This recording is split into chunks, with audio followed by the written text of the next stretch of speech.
du rabbin émérite David Drac, devenu l'abbé Paul Drac, de l'harmonie entre l'Église et la synagogue, réflexion préliminaire, deuxième partie, suite et fin. En effet, tout ce que l'Église enseigne se retrouve dans les plus anciennes traditions de la synagogue. Le Talmud a cherché, après la naissance du christianisme, à noyer ces traditions dans une foule d'explications absurdes et d'assertions mensongères. Souvent, elles sont défigurées par les additions, les gloses, les falsifications des rabbins. Mais une critique judicieuse peut aisément séparer le grain de la paille sous laquelle ces faux docteurs ont cherché à l'étouffer. Section première de la Très Sainte Trinité. La doctrine de la Trinité divine, c'est-à-dire de trois personnes distinctes de la divinité et en même temps unies de l'union la plus absolue. On lit en note, est autem Deus unus et quomodo aliud nihil sidici possit unissimus est, comme le dit saint Bernard. Fin de note. Dont la seule et indivisible essence éternelle, on lit en note, fides autem catholica ec est, ut unum Deum in trinitate, et trinitatem in unitate veneremur, neque confundentes personas, neque substantiam separantes. Symbole, extrait du symbole de saint Athanase, fin de note. Était reçu de tout temps dans l'ancienne synagogue.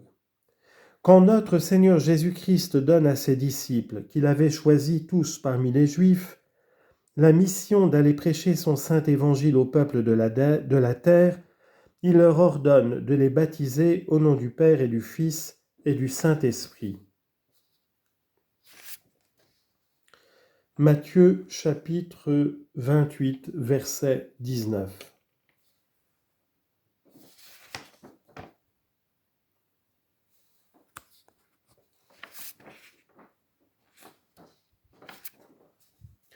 Il est clair que ces paroles, les seules des 4 évangiles où les 3 personnes divines soient nommées ensemble en termes aussi exprès, ne sont pas dites comme ayant pour objet de révéler la Sainte Trinité.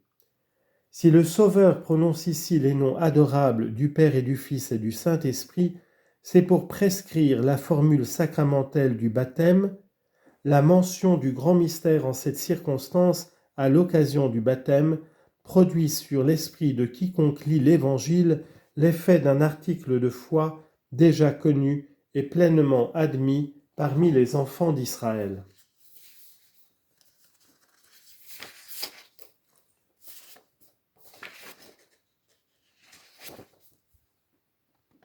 Ainsi, dans les 4 évangiles que nous avons, on ne remarque pas plus la révélation nouvelle de la Sainte Trinité, point fondamental et pivot de toute la religion chrétienne, que celle de toute autre doctrine déjà enseignée dans la synagogue lors de l'avènement du Christ, comme par exemple le péché originel, la création du monde sans matière préexistante, l'existence de Dieu. Si quelque part notre Seigneur distingue le Père et le Fils tout en enseignant qu'ils ne sont qu'un, Jean chapitre 10 verset 30, le Père et moi nous sommes un, c'est uniquement pour annoncer que sa sainte personne est le Fils. S'il s'était agi d'enseigner comme une vérité non encore connue que 3 personnes constituent l'unité de Dieu, le divin docteur n'aurait certes pas manqué de signaler aussi le Saint-Esprit procédant nécessairement du Père et du Fils. Il aurait dit « Ego et pater et spiritus unum sumus ». Il en est de même des témoignages qui résultent de l'Évangile de Saint Jean, chapitre 14, verset 16, chapitre 15, verset 26. Si les 3 divines personnes y sont signalées, c'est à l'occasion de l'envoi du Paraclet, l'Esprit de vérité. Nous pouvons en dire autant du Saint-Esprit en particulier. Plusieurs textes des évangélistes en parlent, aucun ne le révèle. À l'occasion du baptême de notre Seigneur, il est parlé de lui en même temps que du Père et du Fils.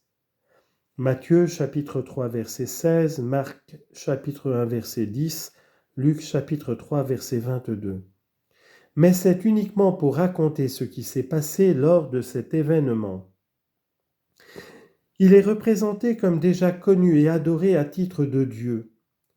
30 ans avant la prédication de l'Évangile, l'exercice de la loi mosaïque étant encore en pleine vigueur, lorsque l'ange dit à saint Joseph « Quod enim inea natum est, de spiritu sancto est » ce qui est né en elle est du Saint-Esprit.